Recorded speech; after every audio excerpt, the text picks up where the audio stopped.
Welcome everyone to Superhuman Entrepreneur. I'm your host, Dr. Matt Accurso, and today I get to introduce to you an amazing show guest. I mean, I know I say that a lot for a lot of the guests that come on because we do have amazing guests, quite honestly. But I can tell you that the doc that we have on today is bar none one of the premier experts in the world on longevity. Dr. Mitch Ghen has 36 years of experience in anti-aging and holistic and integrative medicine. In addition, he's authored dozens of articles in peer-reviewed journals. He's been a hosting guest on hundreds of radio programs as well as television, where he's been the expert alternative health expert. And then also, he's an international lecturer on topics such as oral and IV nutrition, lifestyle changes, bioidentical hormone replacement, and stem cell transplantation.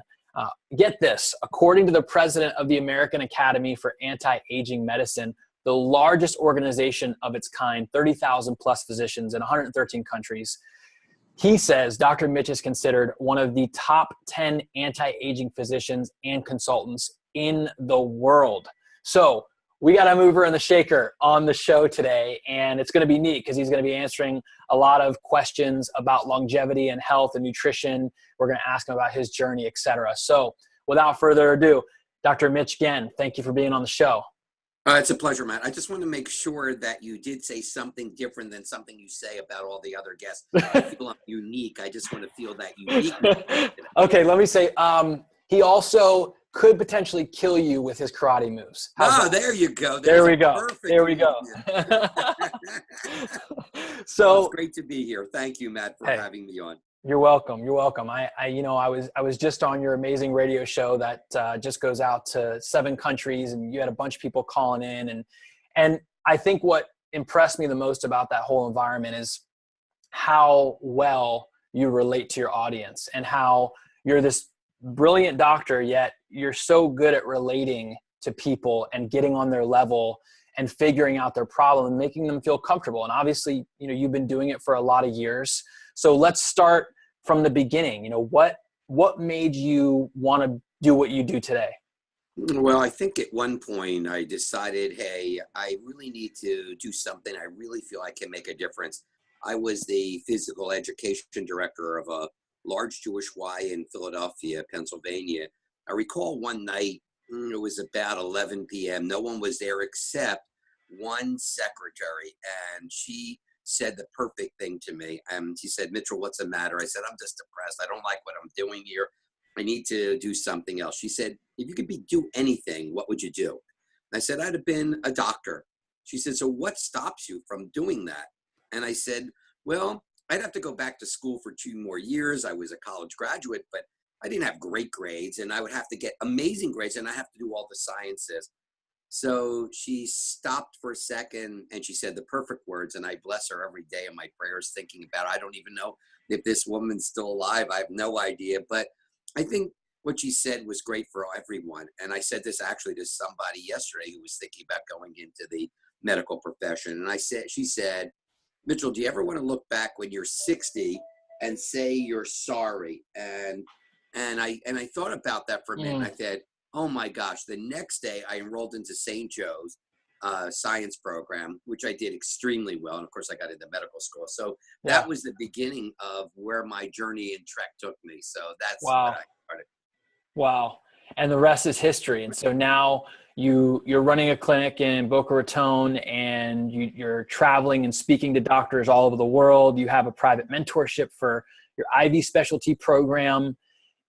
So in your day-to-day rhythms, I know you're seeing people with cancer, Lyme, chronic disease, but you're the premier expert on IV therapy in the country right now. And I want to talk about that because I think people know what IV is to a point, like we know about the cocktail stuff that people give in their clinics and, kind of the wellness side and also the emergency side of things with IV therapy. But from your take, what's your philosophy on IV therapy and how it's positioned as a health modality? You there, Doc? I'm here, Matt. Okay. I think we lost it for a minute there. Go ahead, okay. Sorry. Yeah. And for those who maybe didn't get the question, I was going to say, you're the premier expert on IV therapy. From your take, what's your philosophy on IV therapy, how it's positioned as a health modality? Well, I think it's a very important health modality. When you figure that the body at a cellular level works by nutrients and amino acids and minerals, then it makes it even more clear to anyone. Again, every doctor studies in the first week of their school, they study this metabolic process called the Krebs cycle. And the Krebs cycle basically runs on all the nutrients that everything you see in a health food store, from L-carnitine, B1, B2, B6, B12, the essential fatty acids, it goes on and on. So it makes sense that there's a rightful place for IV nutrition when you figure that on a great day of your life, you may absorb 30% of what you're taking, maybe 40 if you're 20, 25. But even nowadays, that's even difficult. And by the time we get older and there's any medicines like proton pump inhibitors or anything that stops acid, cortisone, a lot of the birth control pills, etc., we're not getting that kind of nutrition. We're lucky if we're getting even 5% of what we take by mouth. So there's a rightful place, as I said. The biggest problem we have is we have lots of people out there who are learning IV nutrition. Unfortunately, I should say I have or don't have the privilege. I do teach them. And they go out and they give this menu type of concept to individuals that go in and you pick out something like you're picking out a good, smoothie drink. I'll have the protein, I'll have the energy, I'll have the hangover, which for most of it is pretty much nonsense. It's not enough material to make any difference. So by doing it the right way, and that's the reason I brought it up at this moment in the show, is that if someone really sees what their biochemistry is by getting all the blood work done, and then developing a program that's specific and individualized for you, I don't see another modality that's as important as IV nutrition, part of the armamentarium of a physician, especially an integrative or anti-aging doctor. Gotcha.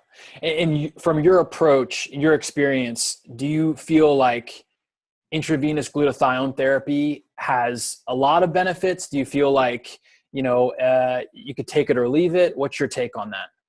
Well, again, you have to recognize that glutathione is the number one intra or inside the cell antioxidant, and it works in what we call phase 2 detoxification. We have actually 3 phases. The first 2 are detoxing different things in your body. That's what the liver does.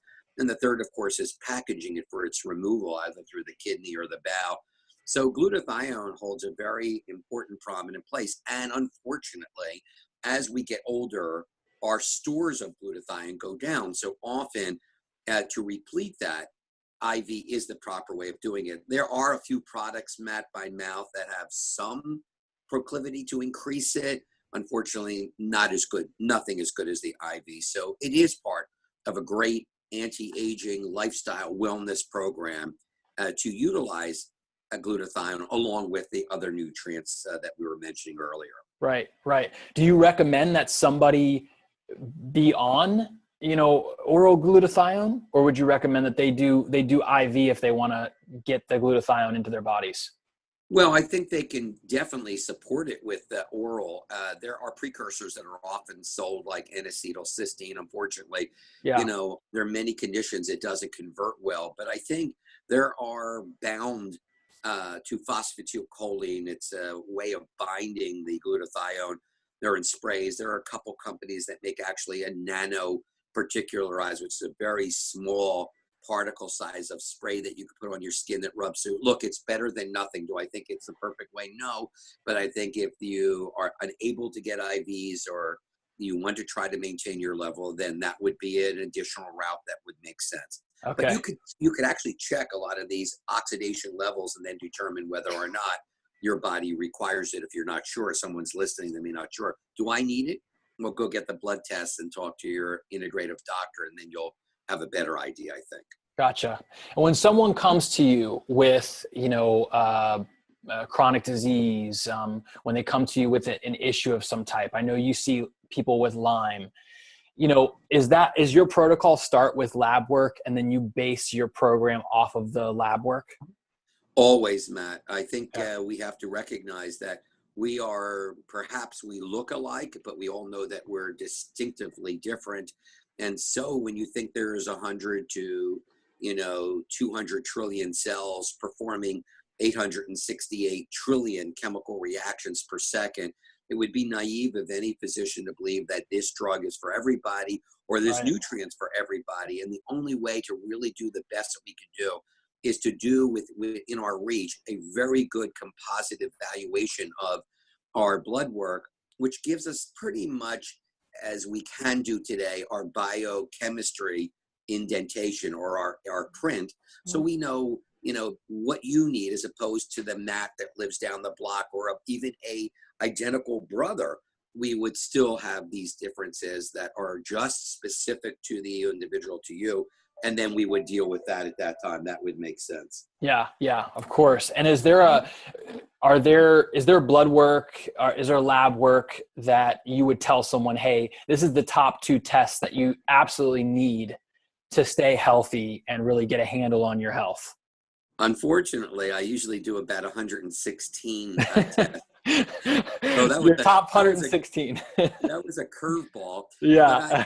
But if someone said, if you had one thing that would help stop cancer, one thing that would help support longevity, one thing that would help us understand, depression, the one thing would be, of course, vitamin D.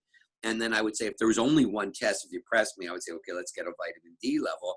And by maintaining that in the optimized range of 60 to 100, you're decreasing risks of many other diseases, including autoimmune diseases, cancers, just the aging process. So as we went from vitamin D being just a vitamin for rickets, we've now elevated it to a semi-hormone, which makes sense. And that's what makes sense. And that's what we're doing. Yeah. And, and it's interesting, like, that we're talking about vitamin D, because in the past, I've read research that says you absolutely need to be on a vitamin D supplement, because no matter what, even if you're in the sun, you're not getting enough of it. And then some studies that say, you don't need to be on it, just get this amount of sun per day. What have you seen in your journey, in your research about vitamin D?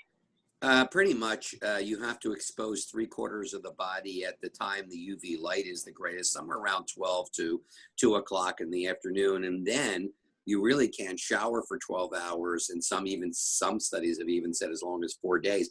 That's and I'm scary. telling you, that's pretty bad. No one's going to be near anyone under those circumstances. So I think and then I looked at about 2,500 individuals one year, about 4 or 5 years back, and saw that less than 1% had the optimal levels of vitamin D, and that's Florida. So I'm wondering, is that sort of the same throughout the U.S.? So I did find a study in Hawaii, and recently, as short of this a weekend ago, I spoke to 200 physicians about IV nutrition for 2 days, and a couple of them from Hawaii agreed and said the same thing. And I had seen a study from Hawaii, and they have great weather. They don't even call it out half the time. That theirs too was extremely low. So I think it's part of the food. It's part of our inability to convert it in our skin. And yes, the really only good way you're going to do this is not drinking milk, folks, but to take a supplement called vitamin D, as in David 3, and you'll have to really determine where your level's at to do that safely. Just making it up and taking this or that, you may never get to your goal. So get a vitamin D3 taken. Most physicians and your insurance will cover it. And even if it isn't, it's an inexpensive enough test to be able to do on everybody in your family. Yeah, absolutely. And in the realm of supplementation, I know that you deal with a lot of supplementation. I know you're recommending certain supplements based off lab work, developing lifestyle programs for people. Are there 4 or 5 supplements that I know we talked about vitamin D. Are there others that come up in your head when it comes to longevity, fighting inflammation, and addressing, advanced glycation?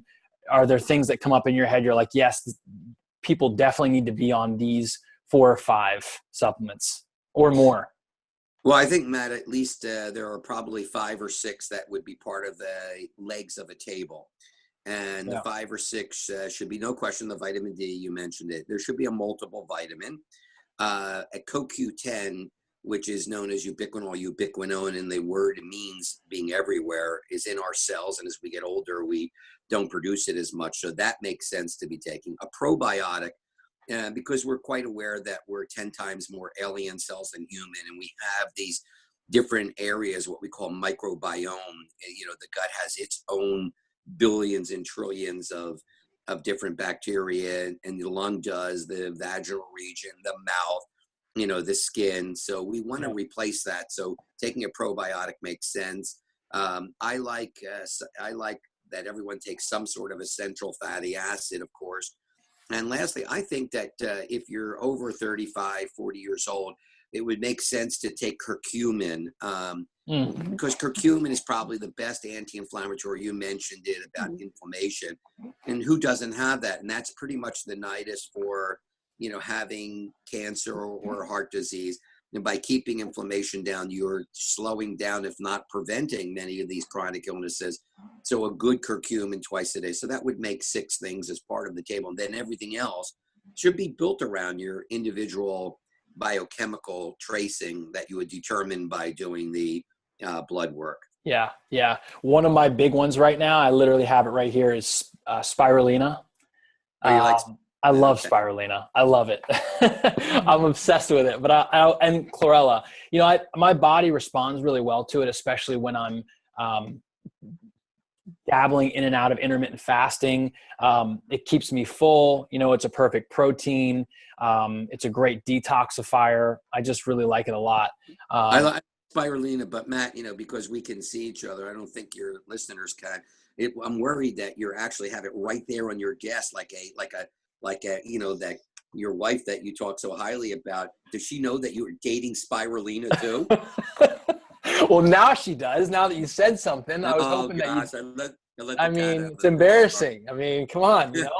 I don't know if that's a disease. A lover of supplements. I don't know if they have a name for that yet. Yeah, there must be. Chondro. We should actually coin the name of like an obsession with supplements, and I'll name it after you, Matt. Mitochondria. I appreciate that. Mitochondria.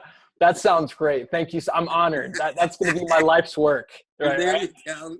But my wife would think that's hilarious that you said that, because she really does accuse me of being addicted to supplements, because I really do have this fascination with optimizing performance, and I do kind of experiment on my body at certain times. And I don't know, have you done that? Have you done the same thing before? Like kind of tried different supplements in different quantities and seen how your body reacts to it?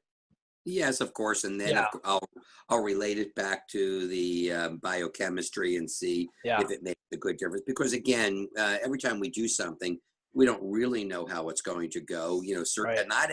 Nobody reads the book.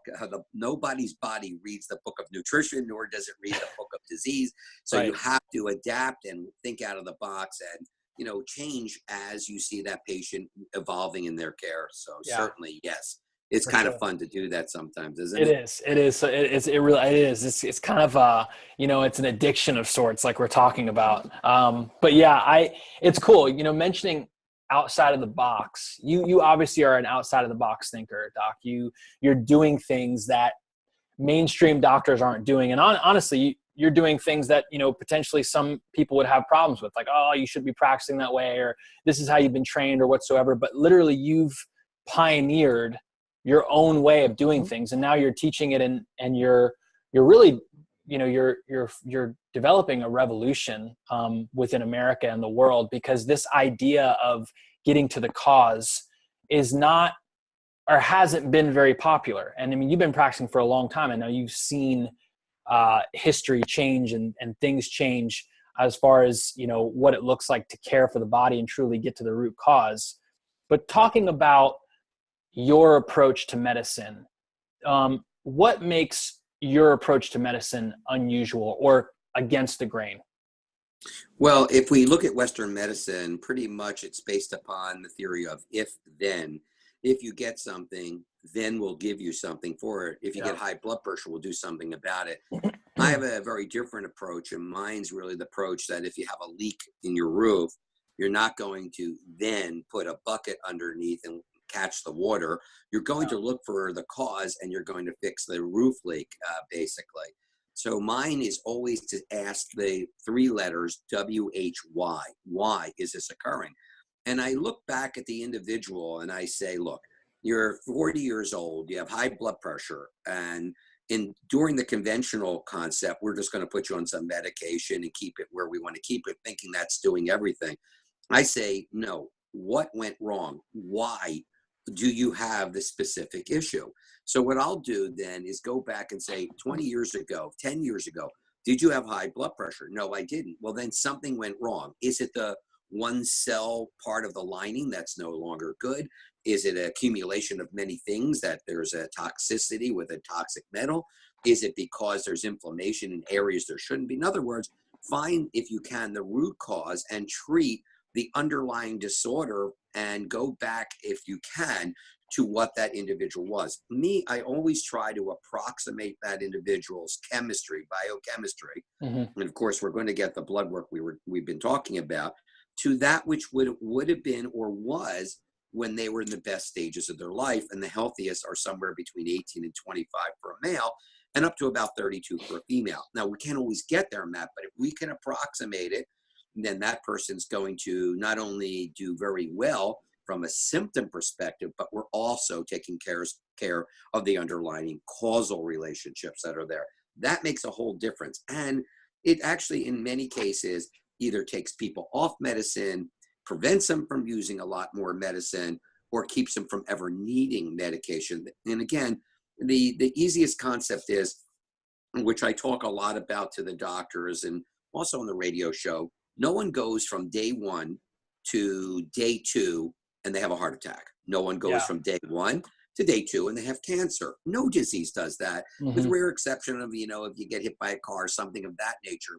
Typically, you have decades, and that's real medicine, of things going wrong. The problem is no one, I shouldn't say no one, that's a poor generality, but basically most are not recognizing nor looking for where you are along that timeline between day one and the heart attack. Right. And the same thing with cancer. If we do, there is so much lifestyle changes that we could do, Matt, that can reverse these things and keep people healthy for a long time, and perhaps never get these horrible chronic diseases. Right. That's my thinking. That's how I think. Nail on the head.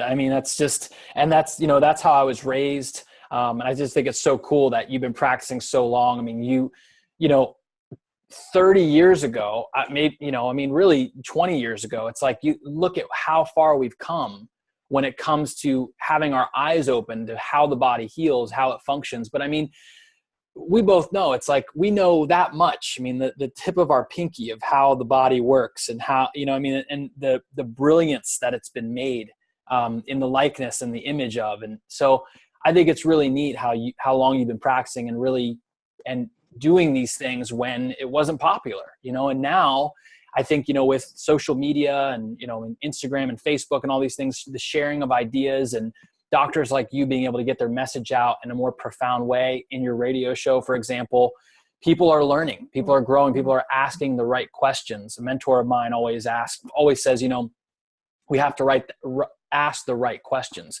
When we ask the right questions, now it's no longer, a doctor diagnosing us, but now we're actually empowered as a people.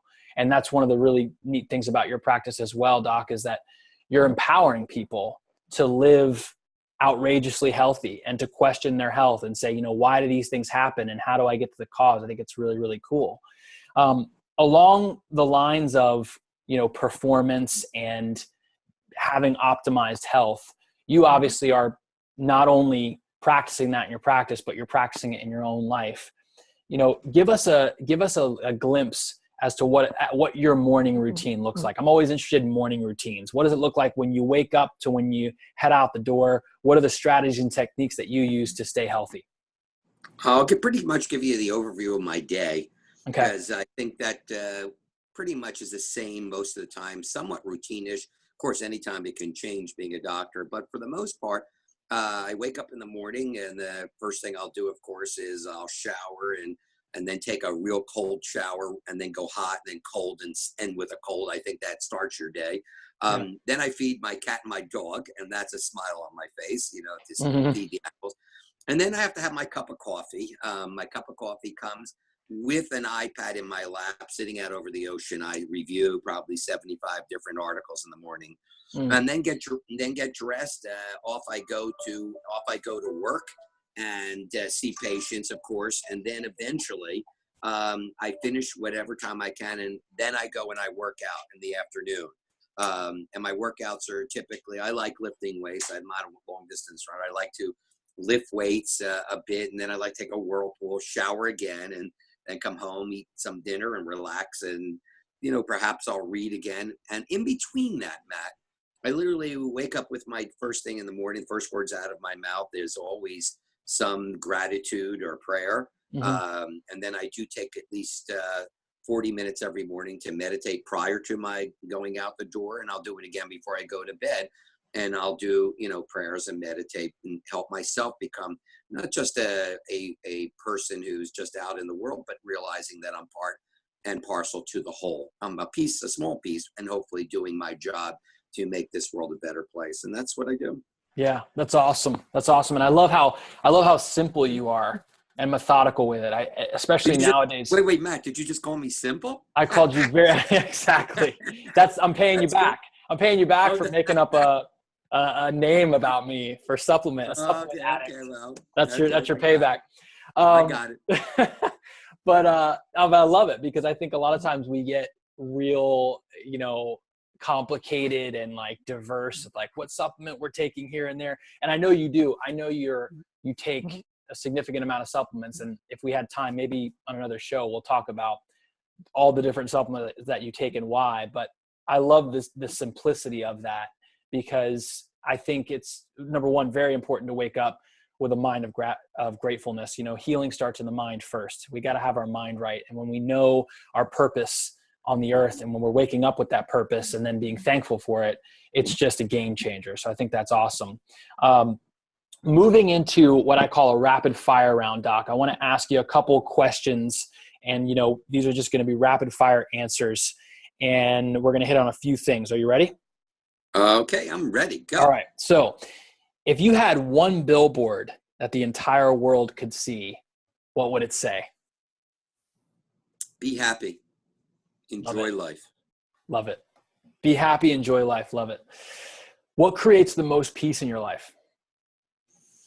My family and people and my patients and my audience. I love the people around me, and I love making them smile and happy. That's what creates the peace for me. I can tell how you talk and how you conduct yourself. What do you like to do in your free time? I like to work out. I like to read. I'm an avid reader, and I like to just relax and sit around and enjoy my time with my fiance, and I do like sex a lot. Can I say that on? Yeah, you can absolutely say that. It. Beep. We just did a beep to that word. Did you put it out? Or we'll do the beep as I say it. I actually like beep. I'm just saying, Matt, I want to be honest, because my motto is on all my programs: look good, feel good, and have great sex. Yeah. And I think that combination, being with the right person, and that's the icing on the cake for me. So that's what I say. For sure. I love that. Did I just ruin all your other questions, Matt? Yeah, you did. Now I'm all red and flustered. What was the last habit you formed, and why? Working out. And the reason why was because I found that I was working very hard, and then I realized that if I don't keep my own health, how am I going to be great and healthy for my patients and my listeners, viewers, this type of thing? So I realized that if I don't do for myself, there's an old Jewish expression that goes, if you don't do for yourself, who will and when? So if you have to be responsible for your health, and that's what you do, you empower people, Matt, to be responsible. And I've realized that. And I realized that if I didn't go out and work out, if I didn't eat properly, if I didn't do the right things, who is going to do that for me? Am I going to wait for a doctor to do that for me? No. Was I going to wait for a spouse to do that? No. You have to take responsibility for your health in this world. Remember, we get one body. In it houses whatever you believe, and it's okay no matter what you believe. I have total non-judgment about anything. But if you believe in that there's something greater with you in spirit, then you need to take care of this body we have. I want to remind everybody out there, this is a doctor talking, a world-renowned expert talking. I think that some people just don't hear that from doctors very often. So I think it's awesome. So all this will be in the show notes, by the way, everybody out there listening. Anything that Dr. Mitch Ghen talks about, is going to be in my show notes. So if you're lighting up your paper with notes, don't worry, it's going to be in the show notes. Okay, next to the last question. What books do you recommend to our heroes out there? Just give me one or two books that you're into or something that's really impacted your life. Well, I'm somebody, I read really, I like to read only two things, which is true. I read either medicine, and I've written 4 textbooks, or I read spirituality. I think one of the books that have impacted me recently, I guess within the last year or so, was Bruce Lipton's book. Oh, I love it. Okay, so we and I were on the same page. Love it. I love the concept. Before, I'm glad I live right now, to tell you the truth, man. If I lived years ago, I probably would have said, well, that's not scientifically proven, therefore. And now I've gone long beyond that, and I've realized that there's a lot more that we don't realize. And what you think is what you create, and you do change these cells. So I highly recommend. He's written a couple books. Both of them are excellent. Actually. Yes. Biology Belief Changed My Life. Yeah, it's a great book, awesome. Isn't it? Yeah, it is. If you could pick one action step for our listeners to take from this call, what would it be? The action step would be something new. It's always a 3,000-mile journey, as we've been taught, starts with the first step. So if it's the first step to an integrative doctor and getting your blood work done, that makes sense. If it's saying, okay, I'm going to eat differently, I'm going to work out, just make one small step and head in that direction. You don't have to make tons of changes overnight. You have a whole life in front of you. So make the step, but make the steps, and recognize one thing. At the end of the day, the only person that will judge you is you. And that's the key to all this. That's good. Good word. Well, Dr. Mitch, last thing I want to get out to everybody, where can our listeners go to learn more about you and your amazing books and all the things that you're into? Well, first, I hope they'll join, if it's okay for me to say, my radio show, which you were absolutely amazing guest. And the radio show, they can get an app on any smartphone, even on the computer. And the app works anywhere in the world. It's called Boca Chamber Radio. That's BOCACHAMBER Radio. Boca Chamber Radio. It's a free app.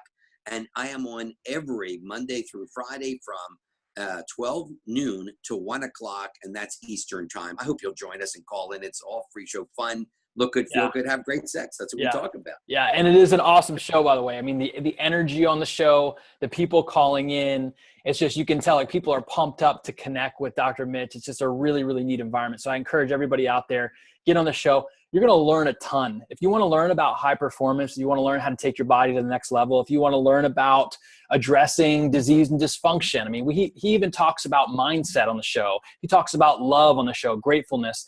I think it's just a show that encapsulates the human frame and the mindset and the things that actually take place in order to be healthy. So definitely get on the show.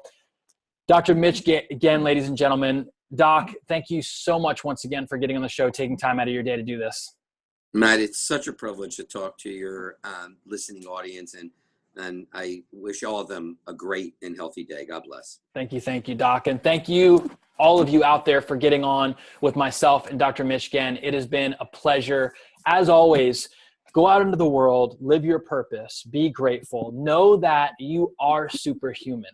It doesn't take an act of God. It doesn't take you accomplishing some huge feat in order to be superhuman. That's been ingrained in your DNA since the day you were born. So go out there, rock it out. We'll see you next time. Bye-bye.